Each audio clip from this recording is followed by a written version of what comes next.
On a appris ça cette nuit par les États-Unis. Yann Arzan, le patron du MUFON USA, a été arrêté.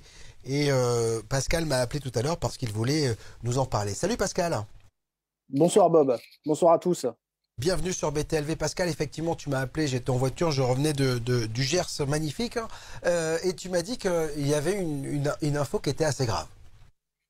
Oui, tout à fait. Nous avons appris cette nuit, donc dans la nuit du 14 juillet, par l'intermédiaire de la presse et pas par de l'interne, que Yann Arsan, le directeur exécutif du MUFON, avait été arrêté le 3 juillet pour des faits d'une gravité extrême, puisque c'était dans le cadre d'une enquête sur des contacts avec une mineure de 13 ans. C'est un enquêteur qui s'est fait passer pour une mineure de 13 ans et prise de rendez-vous pour des rapports sexuels. Donc une affaire plus que glauque et totalement inexcusable et inadmissible de la part de Yann Arsan.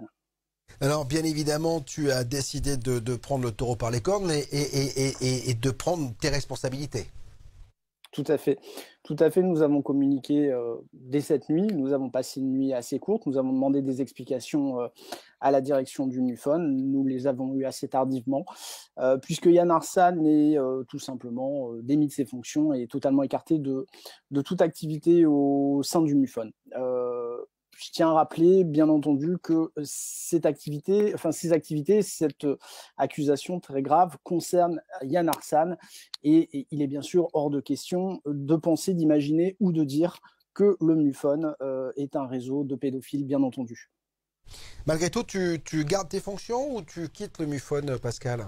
Alors, Camille et moi avons décidé, en accord avec nous-mêmes, hein, et encore une fois, nous faisons bien le distinguo entre Yann Arsan et le MUFON, mais il est évident que cette affaire nous touche, nous impacte. Je suis moi-même père de deux adolescentes qui sont pas loin des 13 ans. Je ne souhaite pas continuer à porter les couleurs du MUFON en France. Donc nous allons reprendre tout simplement notre indépendance. Nous travaillions avec Camille, nous faisions nos recherches avant le MUFON, et bien entendu, nous souhaitons continuer, mais de façon indépendante.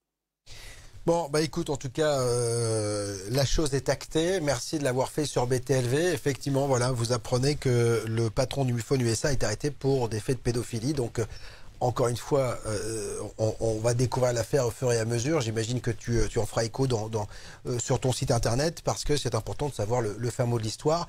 Et visiblement, il était suivi depuis pas mal de temps parce que tu m'as dit que tu avais appris, c'est ce qui t'avait un peu énervé, qu'il avait été arrêté en début juillet, hein, je crois que c'est ça. Oui, c'est ça, puisque les faits sont clairs. Il a été arrêté le 3 juillet.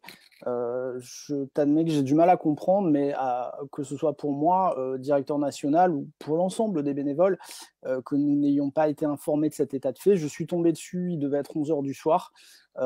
J'aurais pu l'apprendre tout à fait par hasard, par d'autres billets.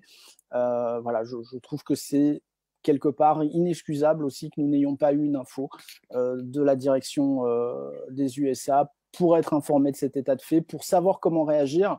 Alors nous savons communiquer, nous savons réagir, mais j'imagine les directeurs nationaux qui, eux, n'ont peut-être moins de ressources en termes de communication et qui se retrouvent avec cette information gravissime et qui peut impacter leur vie familiale, sociale, professionnelle, de façon quand même assez importante, puisque des amalgames peuvent être faits. Il y en a qui seront faits automatiquement.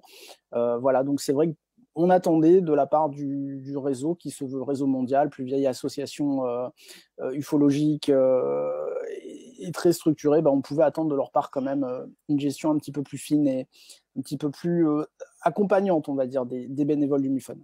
Bon, quoi qu'il en soit, si bien sûr tu recrées une association, en tout cas si tu continues ton travail sur les ovnis avec une autre appellation, tu nous en fais part et on relaiera bien sûr l'information comme nous le faisons et on en sera toujours partenaire. Mille merci Pascal Fechner d'avoir été avec nous pour cette information qui va jeter bien sûr l'eau sale sur l'ufologie.